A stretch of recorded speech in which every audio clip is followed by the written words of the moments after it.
추석이 왔습니다. 그죠? 예, 느껴지신지 모르겠는데 솔직히 날씨 생각하면 아직까지 좀 이른 감이 있다는 생각이 듭니다. 그럼에도 어, 수많은 분들의 빈자리 혹은 오가는 분들의 모습을 보면서 우리가 고향에 가고 있구나, 오고 있구나라는 실감을 합니다. 여러분들 고향이 어디신가요?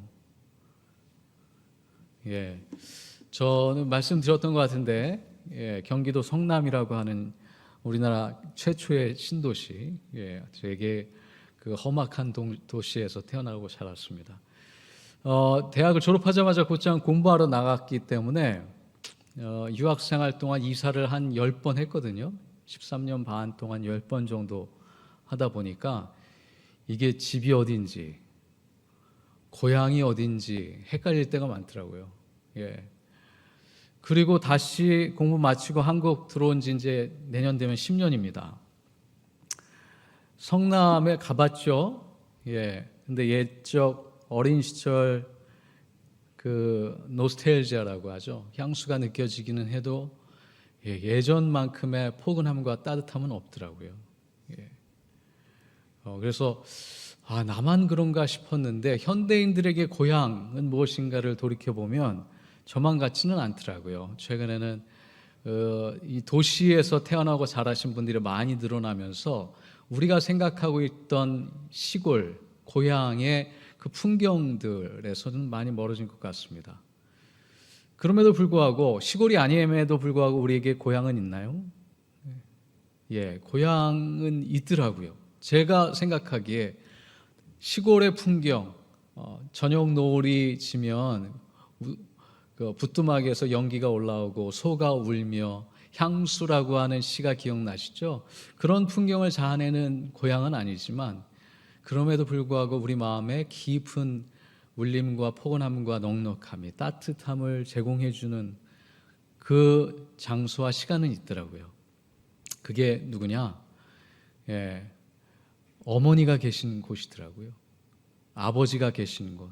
그리고 내 어린 시절 내 삶을 같이 나누고 나의 삶의 역경과 시련과 고통을 같이 나눴던 그분들과의 어린 시절의 추억들 혹은 지금도 모든 것을 같이 나눌 수 있는 사람들이 있는 곳이 고향이더라고요. 그래서 저는 저희 어머님이 대전에 사시다가 최근에 좀 어려움이 있으셔서 제 가까이 모셨는데 제 어머니 계신 곳이 고향이더라고요. 여러분들도 어디에 계시든 장소가 아니라 사람 관계 속에서 가족과 친지들과의 관계 속에서 그 고향의 넉넉함과 풍성함, 그 따뜻함과 보드라움을 이 계절에 경험하시면서 위로받으시고 또 회복되시고 치유받으시길 바랍니다. 한 가지 좀 뭐 다 아시는 얘기지만 주의사항을 좀 말씀드리면 오랜만에 만나는 친척들에게 하지 말아야 될 질문들이 몇 가지 있잖아요. 그죠? 예, 너 대학은 어디 갈 거니? 예, 네, 절레절레 벌써 나오는데요. 그다음 결혼은 언제 할 거니? 예, 취직은 언제쯤 가능하겠니? 예, 그리고 애는 둘 정도는 있어야 되지 않겠니? 뭐 이런 우리의 그 전통적인 친한 사람들과 나눴던 대화가 이제는 젊은이들에게 상당한 부담감을 제공하는 시대라는 사실은 잊지 마시고 그 고향의 따뜻함을 이 질문으로 깨지 않으시면 좋겠습니다. 있는 그대로 그들의 삶을 응원해 주시면서 격려해 주시고 이 어려운 시기에 같이 격려하고 위로하면서 삶을 영위해 나가는 그 모습을 칭찬해 주시고 또 축복해 주시면 감사하겠습니다. 제가 공부할 때 그 아주 인상적으로 남았던 현상이 있습니다. 제가 버클리에서 공부를 했었는데 그때 이제 아시안 스타디가 유명해가지고 아시안 사람들 많이 와서 공부했습니다. 특별하게 또 중국 사람들이 거기에 펀드를 많이 내가지고 에이시안 라이브러리도 있는데 상당히 잘 지어놨어요. 뭐 기존에 중국과 대만, 뭐 아시아에 많은 사람들이 와서 공부를 하는 곳입니다. 근데 한참을 공부하고 있는데 박사과정 이상의 학자들이 막 늘어나는 거예요. 2000년, 2010년쯤 됩니다. 학술제도 막 일어나고 그래서 중국의 학자들이, 유학자들이 엄청나게 많이 들어와서 학술제, 국제 학술제를 막 여는 걸 제가 목도했습니다. 이게 무슨 현상인가 궁금해가지고 가서 관계자한테 물어봤죠. 그랬더니 중국 공산당에서 의도적으로 긴 안목을 가지고서 유학을 공부하기 시작했다.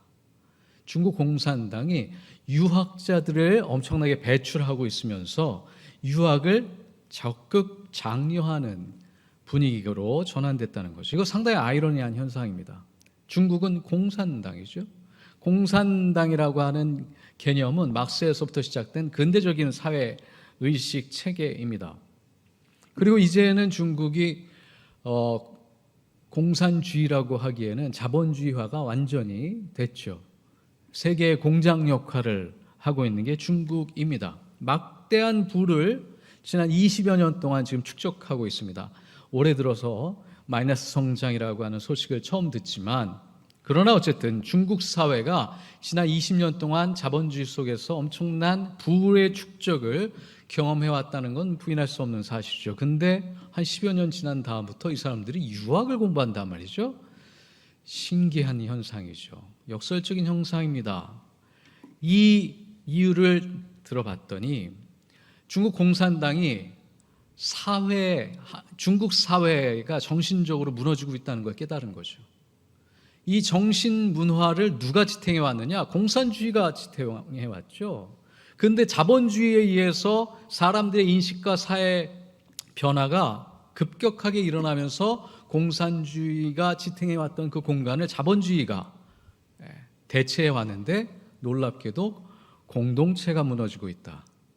중국 사회의 공동체 문화와 정신 문화가 무너지고 있다라고 하는 사실을 깨닫고 공산주의를 강조하는 게 아니라 그들이 버렸던 유교와 유학을 다시 공부하기 시작을 합니다.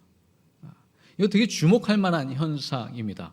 그러면 유학을 왜 다시 공부하느냐? 그들의 역사가 유학의 역사인데, 아시겠지만 그들은 놀랍게도 자신들의 전통과 그 휘황찬란한 역사를 버립니다. 버리는 역사가 있었어요.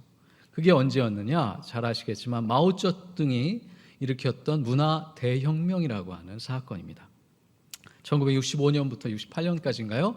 일어났던 58년인가요? 정확하게는 어쨌든 그래서 그때 이 근대적 정신이었던 공산주의를 가지고 이제 중화 사상이죠. 마오쩌둥이 우리를 해했던 우리의 발전과 근대화를 가로막는 전통과 유산을 다 제거해 버려야 된다라고 하는 주창과 운동을 하면서 문화 대혁명을 일으키는데, 그때 중국의 4,000년, 5,000년 가까이, 짧게는 2,000년, 3,000년 되는 유산들을 다 끄집어내서 다 불태웁니다. 서적도 불태우고 그 유학자들의 서원 같은 것도 다 깨부시고 없애버립니다. 그런 시절을 경험하고서 오늘날에 이르는 것이 중국인데, 이제 와서 유학을 다시 공부하고 공동체가 무너지고 있다는 사실을 유학으로 인해서 유교로 인해서 다시 회복해야겠다라고 하는 캠페인을 벌이고 있는 거죠. 그게 버클리에서 일어나고 있었습니다. 놀라운 역사의 아이러니죠. 정신문화가 깨지고 있습니다. 공동체의 가치가 훼손되고 있죠. 좀 다른 얘기지만 각주를 달자면, 그러면 중국의 문화유산은 다 어디가 있는가? 중국 여행을 가보시면 아시겠지만 어디가 있습니까? 중국이 보여줄 수 있는 문화유산, 5,000년, 4,000년의 역사는 중국 본토에 없죠. 어디 가야 볼 수 있죠? 대만의 고궁박물관에 가야 중국의 역사와 유산을 볼 수 있습니다. 짱제스가 국공 내전을 통해서 패하고 나서 대만으로 옮겨올 때 중국의 모든 유산을 다 대만으로 옮겨놨죠. 공산주의의 한계입니다. 이제는 시효를 다 했다고 볼 수 있죠. 제가 한국 사회가 이념의 시대에서 좀 벗어나야 되는데 여전히 벗어나지 못하고 있는 안타까움을 말씀드렸는데, 중국도 마찬가지인 것 같습니다. 분명히 인간의 정신, 그리고 이 사회를 구성하는 중요한 가치와 세계관, 그래서 공동체성이 유지될 수 있는 정신문화는 공산주의에서는 더 이상 발견할 수 없다는 거죠. 그러면 자본주의가 대안이냐? 우리 한국 사회를 보면 또 안타깝습니다. 그렇지는 않은 것 같죠, 그죠? 예, 개인주의화가 되는 것이 못마땅하진 않지만 자연스러운 일이긴 현상이지만 젊은 사람들이 너무 이기주의 쪽으로 흐르는 개인주의가 아닌가 해서 안타깝습니다. 더더군다나 요즘 젊은 사람들에게 MZ세대의 가장 핵심적인 가치는 모두 다 돈으로 환원되는 것 같아서 참으로 안타까운 시대를 살고 있습니다.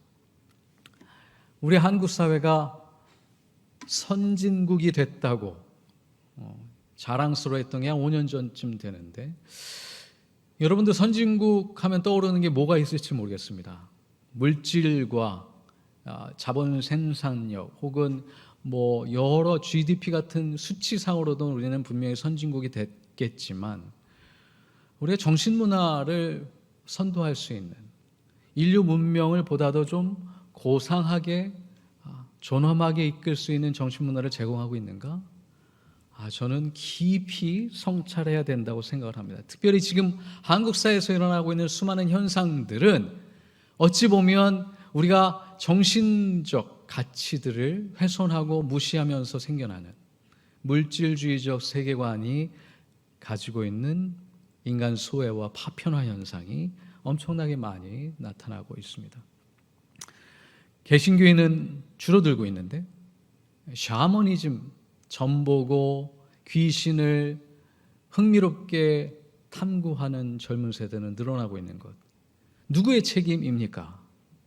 목사인 저로서는 분명 저의 책임이기도 합니다. 정신문화, 나아가서 우리의 영적인 문화와 자산과 유산, 무엇을 남길 것인가? 이 추석 때 우리 가족들은 무슨 대화를 나누며 그 안에서 우리는 어떤 영적인 자산을 공유할 수 있는가? 한 번쯤 돌이켜볼 시점인 것 같습니다.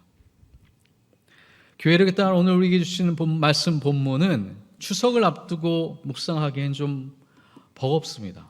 좀 부담스럽습니다. 너무 진지합니다. 너무 본질적인 얘기를 강력하게 하고 계시죠. 첫 번째 장면에 예수님이 아이덴티티에 대해 물어보시죠. 날 누구라 하더냐? 주변 사람들이 이 사회가 나를 누구라 하더냐? 세례 요한, 엘리야, 선생 얘기 나옵니다. 근데 그때 베드로의 유명한 고백이 나왔죠. 주는 그리스도이십니다. 자, 얼마나 반갑겠어요. 내가 그리스도라고 하는 사명을 받았다는 사실을 베드로는 아는구나. 그래, 너야말로 진짜 수제자다. 칭찬하시기에 마땅한데 예수님은 그것도 하지 않으시면서 첫 번째로 뭐라고 그러세요? 이 사실을 숨겨라. 이 사실을 아무에게도 알리지 말라 라고 이상한 얘기를 하십니다. 그리고 나서 두 번째 장면에 인자가 많은 고난을 당해하고 배척당해서 죽임을 당한 뒤에 부활을 사흘 만에 살아날 것이다 라는 말씀을 31절에 하시죠. 이게 상식적으로 이해가 안 되는 표현이니까 베드로가 아주 상식적인 반응을 하죠. 예수님께 항의를 합니다. 아니, 우리의 왕이시오, 우리의 그리스도신데 그런 고난과 죽음을, 그 수치스러운 과정을 내가 보고만 있을 수 있습니까? 예수님, 안 됩니다. 예수님을 잡아채면서 그런 길을 가실 수 없습니다. 단호하게 얘기합니다. 그때 예수님이 더 황당한 이야기를 하시죠. 사탄아, 내 뒤로 물러가라. 이거는요, 제가 베드로의 감정이입을 하면 정말 불쾌함을 넘어서는 표현이죠. 실망감을 넘어서서 내면에 상처를 줄 만한 표현이지 않겠습니까? 아니, 수제자로서 예수님의 정체성, 그리스도라는 사실을 처음으로 제가 고백하고 나눴는데 어떻게 당신을 보호하겠다고, 당신은 그 길을 가면 안 된다라고 얘기하는 그 얘기에 대해서 예수님이 어쩜 이렇게 나를 실망시키는, 상처를 줄 만한 이야기를 하실 수 있는가? 베드로의 심정을 상상해 볼 때 이건 엄청난, 이해할 수 없는 예수님의 반응입니다. 그러나 우리가 지금은 이 이야기의 본질을 너무나도 잘 알기 때문에 베드로만큼 상처받진 않죠. 이것이 예수님께서 우리에게 주시는 가장 중요한 유언이고 신앙의 본질이라는 사실을 알기 때문에 우리는 진지하게 받아들일 수 있습니다. 여기에 하나님의 일과 사람의 일에 차이점이 있다는 사실을 분명하게 얘기해 주고 계시죠. 자, 베드로는 자신이 생각할 때 하나님의 일을 생각하고 있습니다. 그가 생각하는 하나님의 일은 무엇이냐? 지금 이스라엘은 로마에 종속되어 있습니다. 마치 일제 치하에 있는 것처럼 나라에 있는 사람들입니다. 왕조를 잃어버렸습니다. 왕조는 하나님이 주신 선물이었습니다. 그것을 회복해야 됩니다. 우리는 메시아를 기다렸습니다. 드디어 그분이 오셨습니다. 예수님 당신은 메시아십니다. 예루살렘을 올라가십니다. 거기서 로마로부터 독립을 선포하시고 이스라엘의 회복을 선포하셔야 됩니다. 제가 거기에 앞장서겠습니다. 어떠한 방법을 들어서라도, 내가 폭력적인 방식을 들어서라도 당신이 왕이 되는 일을 내가 앞장서겠습니다. 이게 제자들이 성령을 받기 전에 공유했던 세계관입니다. 그들이 예수님을 따랐던 이유입니다. 그들이 성령을 받기 전에, 하나님의 일을 모르기 전에, 하나님의 관점으로 역사를 깨닫기 전에 사람의 일로 예수님을 이해했던 방식입니다. 예수님은 아시죠? 사람이 나에게 무엇을 기대하는지 아셨죠? 이스라엘 사람들이 나에게, 메시아에게 무엇을 기다리고 기대했던지 아셨습니다. 그러기에 이렇게 모진 말로 베드로에게 얘기하시죠. 그것은 사람의 일이다. 지금 내 길을 막지 마라. 고난과 역경이 있을지라도 나는 하나님의 일을 행해야 한다. 그것이 나의 사명이다. 그것이 내가 여기에 존재하는 이유다. 그러면서 예수님이 이 이야기의 빌드업을 어디까지 가져가세요? 34절과 35절에 보시면 자기 십자가를 지라. 누구든지 제 목숨을 구하고자 하는 사람은 잃을 것이요 나와 복음을 위하여 목숨을 잃는 사람은 구해질 것이다. 구할 것이다. 이게 하나님의 일이죠. 베드로가 사람 일을 했습니까? 아닙니다. 분명히 그는 예수님을 위하여서 일했습니다. 예수님과 함께 3년을 동행했습니다. 그는 분명 자신이 생각할 때 하나님의 일에 초점을 맞췄다고 생각했을 겁니다. 그러나 성령을 받고 나니 아니었던 거죠. 하나님의 영이 나에게 임하고서야 비로소 내 일이, 내 의도가, 내 선이라고 했던 것이 사람의 일이었다는 사실로 판명이 납니다. 이거 참 두려운 일이죠. 내가 하나님의 일을 하고 있는데, 내가 교회를 섬기고 있는데, 내가 이렇게 전적으로 하나님의 나라의 일을 위하여 선신하고 희생하고 있는데, 하나님이 상 주실 거야, 보상해 주실 거야, 내 믿음 따라서 나는 하나님의 일에 그만한 대가를 주실 거야.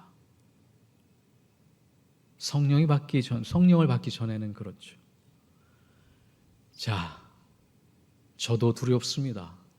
목사로서 제가 하는 모든 일이 마치 하나님의 일인 것처럼 포장되지 않을까 두렵습니다. 겸손하게 우리 사회를 돌아보고 한국 사회를 돌아보면, 한국 교회를 돌아보면 두려운 일들이 너무나도 많이 일어나고 있습니다.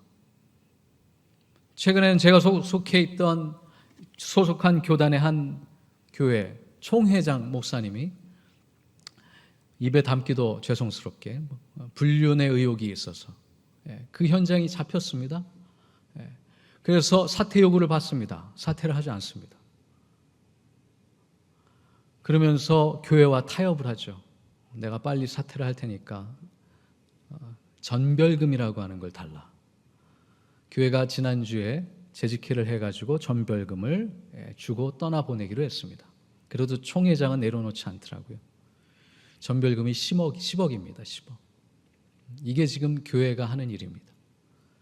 그 뒤에는 큰 교회가 있습니다. 죄송한 얘기지만 그분들은 자신들이 성공한 교회 사이즈와 큰 목회를 하고 있기 때문에 자신들이 하는 일이 하나님의 일이라고 생각할지 모르겠습니다. 그래서 그렇게 당당하게 자신들의 길을 걸어가고 있습니다. 근데 저는 제가 보기에도 부끄럽습니다. 목사와 대형교회가 할 일이 그것인가? 그게 하나님의 일인가? 사람의 일이죠. 하물며 젊은 사람들이, MZ세대가 교회를 안 다니는 사람들이 보고 뭐라고 하겠습니까?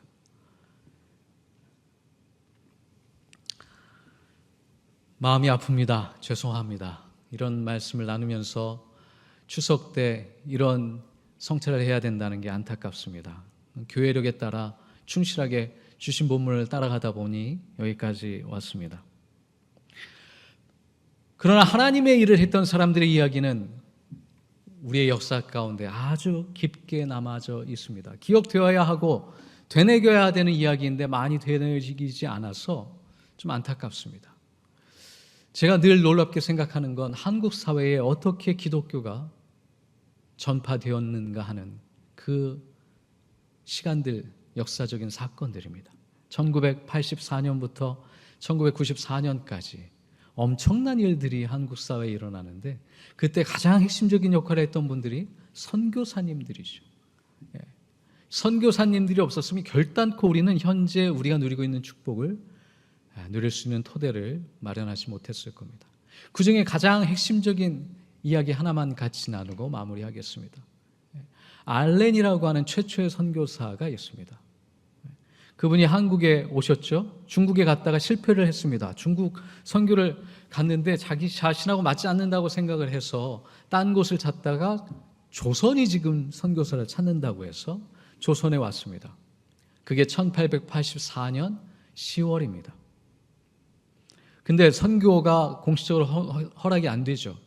그러다 보니까 쭈뼛쭈뼛 그냥 공사관 주변에서 미국 공사의 주치의로 있었습니다. 그런데 그해 12월 4일 날 우정국이라는 걸 엽니다. 우정국이라는 건 한국에서 최초로 뭐죠? 우편 시스템을 만들겠다. 미국을 갔다 오고 와서 미국의 이 포스털 서비스가 얼마만큼 중요한지를 깨닫고 우리나라에도 와서 이걸 만들어야겠다 해가지고 개혁파들이 우정국을 개설하죠. 근데 그날 뭐가 일어났죠? 갑신정변이 일어나죠. 그래서 친중파 혹은 그때는 러시아 세력이 엄청나게 많이 들어왔을 때니까 그걸 다 제거하고 친일 세력으로 개혁을 하겠다고 하는 사람들이 갑신정변을 일으킵니다. 그때 상처받은 사람이, 죽음을 맞이했던 사람이 민영익이라고 하는 사람이죠. 거의 죽음에 이르렀죠. 그런데 이 알렌을 통하여서 그때 밀렌도로프라고 하는 러시아 독일 출신의 외교관을 통해서 알렌에게 소개를 받고 한의사들이 벌써 12명이 와 있어가지고 난자당한 민영익을 고치려고 하는데 뭐 안 되는 거죠. 그 새벽에 알렌이 와서 민영익을 수술을 합니다. 사람을 살리죠. 그 순간 한성 도성 안에 모든 외교관들이 다 도망을 갑니다. 여기 있다가는 우리도 죽을 수 있겠구나. 그래서 외교관들과 선교사들은 별로 없었죠. 다 떠납니다. 인천 재물포 아파트로 다 나가서 도망갈 준비를 합니다. 근데 유일하게 한 명만이 남아 있습니다. 누굽니까? 알렌 선교사입니다. 알렌 선교사 그 와이프 한 명, 두 명만 도성에 남아서 민영익과 고종 주변을 살피고 지켜냅니다. 여러분, 이 사건이 없었으면 이때 알렌 선교사가 사람의 일로 생각해서 나 먼저 살고 안정화가 되면 다시 한양 도성으로 돌아오겠다라고 동일한 선택을 했었으면 전혀 다른 한국의 역사가 펼쳐졌을 겁니다. 그때 광해원이 그 다음해 5월에 일어나죠. 왜요?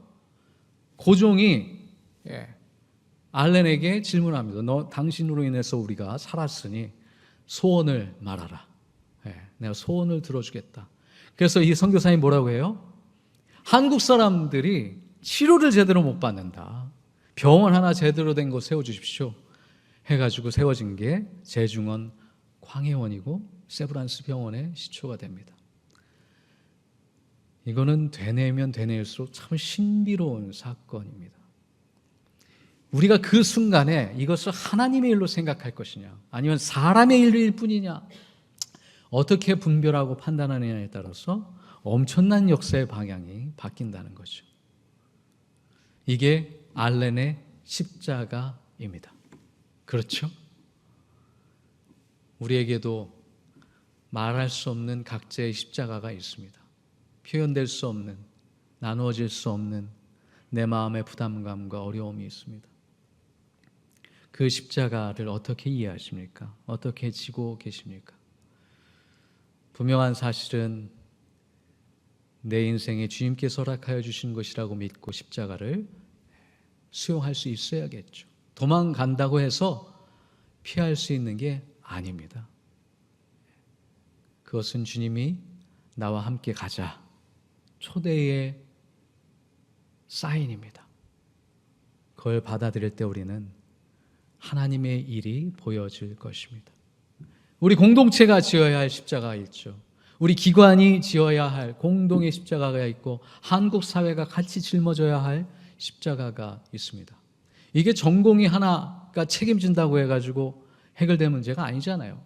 안타깝게도 최근에 공공기관에서 설문조사를 했는데 이 의정 사태를 해결할 수 있는 가장 궁극적인 방법이 뭐냐?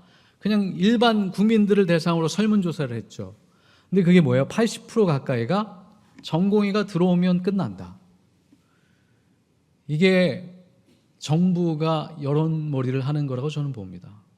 근데 제가 이해하는 한에 있어서는 전공의가 들어온다고 해결될 문제도 아닐 뿐만 아니라 전공의는 더 이상 자신들이 이 의료 시스템의 희생자가 되길 원치는 않습니다. 그게 제가 이해하는 MZ세대입니다. 그러니까 완전히 의식의 전환이 필요한데 인식의 전환은 안 일어나면서 강압적으로 자신들이 옳다는 방식으로 밀어붙이는 것. 이거는 적어도 하나님의 일로 인식하는 건 아니라고 봅니다. 하나님의 방식으로 문제를 해결해야 되는 건 아니라고 봅니다. 그죠? 조금 더 진지하게, 조금 더 역사를 바라보면서 폭넓게 하나님의 일을 인식하고 분별할 수 있어야겠습니다. 다시 한번 추석을 맞이한 우리의 마음과 영혼 가운데 하나님의 풍성한 은총이 넘치시기를, 또한 가족과 함께하는 시간이 화목하시고 평안하시기를 빕니다. 그러나 무엇 또한 우리가 나눠야 되고 우리가 넘겨줄 유산 중에 영적인 유산들, 영적인 자원들, 말할 수 없는 우리의 십자가들에 대해서도 같이 공유하고 나눌 수 있는 거룩한 여정이 되기를 축원합니다. 주신 말씀 생각하며 거듭의 기도를 하나님께 올려드립니다. 말씀 중에 우리 마음과 영혼 가운데 주신 통찰과 지혜와 질문과 도전이 있으면 묵묵히 내 영혼의 양식으로 기도로 삼으시기 바랍니다.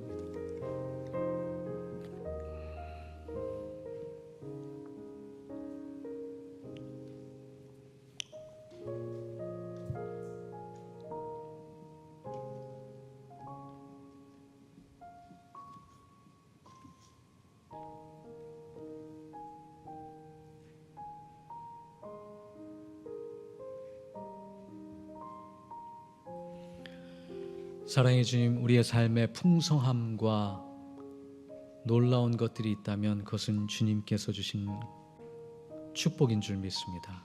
추석을 맞아 건강한 가족들을 다시 만나고 우리에게 주신 풍성한 음식과 자원들을 나누며 기쁨을 나눌 수 있는 것, 주님이 주신 은총인 줄 믿습니다. 그 안에서 하나님의 일을 먼저 분별하고 결정하며 선택할 수 있는 지혜를 우리에게 허락하여 주옵소서. 때론 우리가 사람의 일을 하면서도 하나님의 일을 하는 것처럼 혹 오해하진 않을까, 혹 잘못된 길을 가지 않을까 염려됩니다. 우리의 욕망을 하나님의 것으로 투사하지 않게 하시고 겸손하게 하나님의 것을 하나님의 것으로 받아들일 수 있는, 우리의 연약함과 우리의 나약함을 인정할 수 있는 우리의 믿음과 고백이 될 수 있도록 인도하여 주옵소서. 예수님의 이름으로 기도드립니다. 아멘.